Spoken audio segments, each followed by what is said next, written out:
Hello and welcome to my review of this watch. I do have a watch collection and I like to do a review on all of my watches.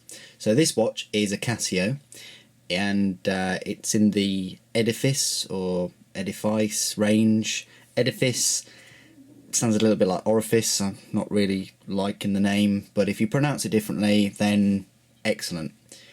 Anyway, this particular model came out about sometime in 2010, August time I'd say, but I purchased mine I think April of 2011. You can get this watch, we'll go straight in there with the price. It's about 200 to 300 pounds. I've seen it at 250, I've seen it at 300. Either way, it's between the 200 and 300 pound mark. If you're American, that's probably about, with the exchange and all the rest of it, you probably could find it for about 300 to 400 dollars. All right, so I'll just give you a little bit about that. I will zoom in, of course, of the watch. It's a nice looking watch. It's a cross between kind of like a dress watch and casual watch, kind of a smart suit watch. Yes, it does have this crown with a load of numbers and things and markers, but it's not really a diver's watch. It doesn't have a rotating bezel or crown or whatever you want to call it. It's just a smart looking kind of, you know, stainless steel bracelet watch that I've had for 4 years almost. It has held up quite well. Yeah, I could get a new band for it. The links are very easy to change. I must point that out right there. If you've got a jeweler's kit or watch kit like I have, it's very easy to just remove some links and change it yourself. Don't go and pay anybody to do it, because you can get a watch like a jeweler's kind of kit for about 10 to 20 quid, and it's good. It's a useful thing to know how to do, to change links on a watch bracelet, in my opinion. There's the back of the watch, hopefully you can see that. So it says Wave Ceptor Tough Solar Multiband 6, start, stop, reset, mode, adjust, and the model is the Edifice EQW-M1100, and Japan movement, cased in Thailand. Some Casios are cased in Japan, some are cased in Thailand. I haven't really seen that much of a difference, but it's multiband 6, so yes, believe it or not, this does have the same kind of Wave Ceptor technology as in a lot of G-Shocks, which is one of the reasons I bought it. I didn't just want to buy a watch that had markers on it and hands, and that I'd have to either wind up or anything like that. I got it because it has got this Wave Ceptor technology and it's got the multiband 6, so it every night at about 12 o'clock, between 12 and 2 o'clock, it sends out a little signal to a radio transmitter. I think there are about 6, there could be more now, but either way it sends one out. There's one in the United Kingdom apparently, and it updates itself to the exact time as an atomic clock every single day, so it's never ever out. Even if it lost a whole second, it would rectify that every single day. So I'm a little bit like that. I like to know the exact time, one of those kind of people. So that's one of the reasons I got it. A second reason, believe it or not, it's solar powered, so none of this movement stuff and you know, you have to wind it up, it's got a spring. It's solar powered, so as long as you wear it in a moderately sunny country, which I'd probably say UK is, it's not raining all the time here, believe it or not, it will charge. And even if it is without daylight, it's going to last about 6 months, the normal battery. The downer of this watch is it does not have a light, so you're kind of reliant on these luminescent markers here, which are for the most part okay, decent. They'll keep the illumination going for a while. I mean, as you can see there, I've just put my hand over it and they're quite bright, but yeah, they do fade out towards the night, but for the first 5-6 hours or so, they're quite prominent and they're fine. Obviously nothing compared to, say, a a Seiko diver's watch. Their luminescent paint is incredible. Casio still have a long way to go. That's why you see a lot of their watches still, even the G-Shocks with the hands. You see a lot of their watches that have luminescent paint come with a light as well. So there you go. But anyway, they do the job. They're about as bright as tritium, I'd say, probably a little bit less. But of course, they're not on all the time like tritium. Then they do need the sun to kind of recharge. We'll go through the whole like specifications now. So one of the big questions people ask is, oh, what's the window made of? What's the window made of? It's got to be sapphire. Anything other than sapphire is crap. No, it's protected mineral glass window lens. It hasn't scratched, and I've had it for 4 years. It has not scratched. It's been an excellent watch that I've worn with suits and all the rest of it. I don't think it's too big to wear with suits. Do not worry, I'm not one of these watch review guys that won't put it on their wrist. I know how important that is to see it on one's wrist, so I will be doing that shortly.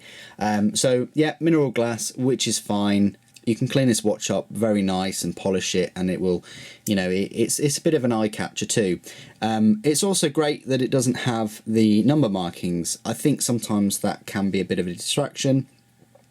Sometimes it works well for the watch, but in this particular watch, it's a complete Ferris wheel. I've heard it be described as, of dials and modes and all the rest of it. It does have the date marker, no day marker though, unfortunately, but it does have that.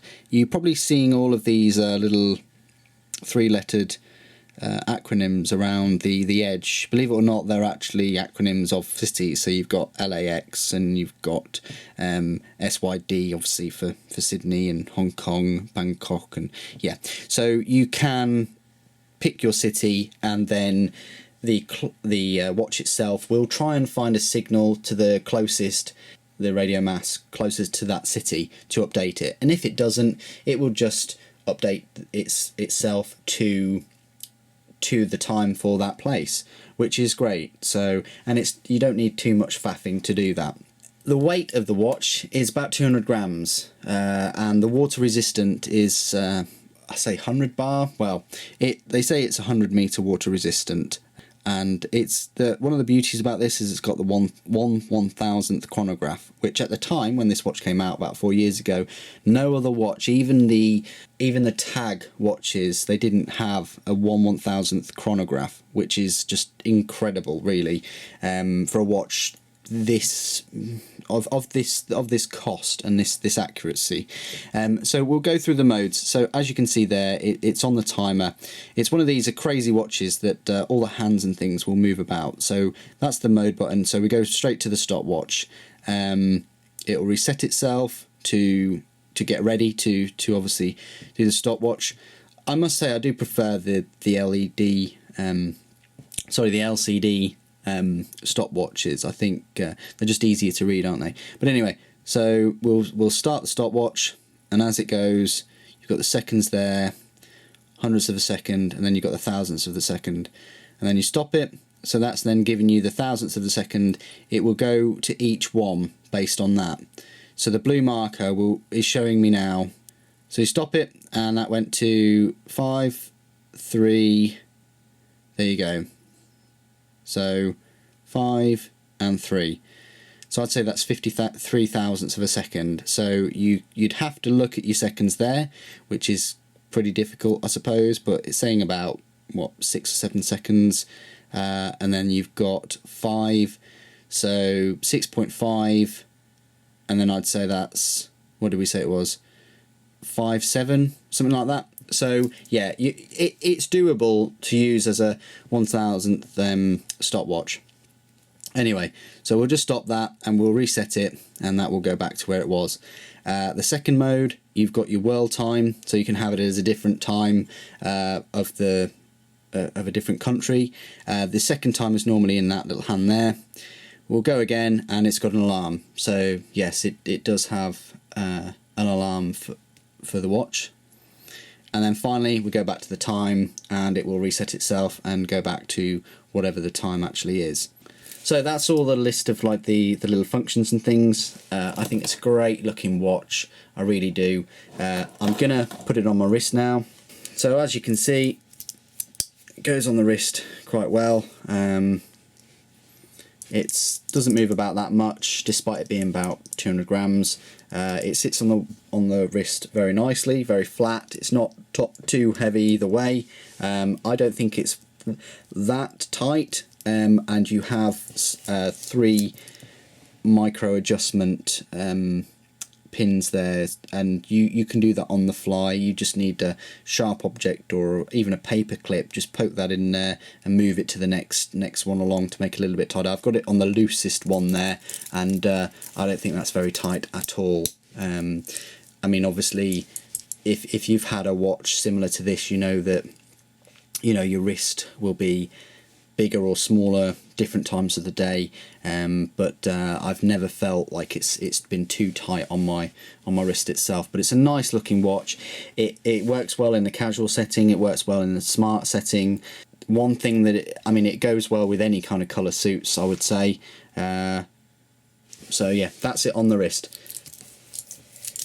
So water resistance, it is 10 bar, so that's the 100 meter water resistant. So it's a little bit less than the 200 meters that a lot of G-Shocks have, but it's still water resistant. You can go and go into the sea with this, absolutely be fine if you needed to.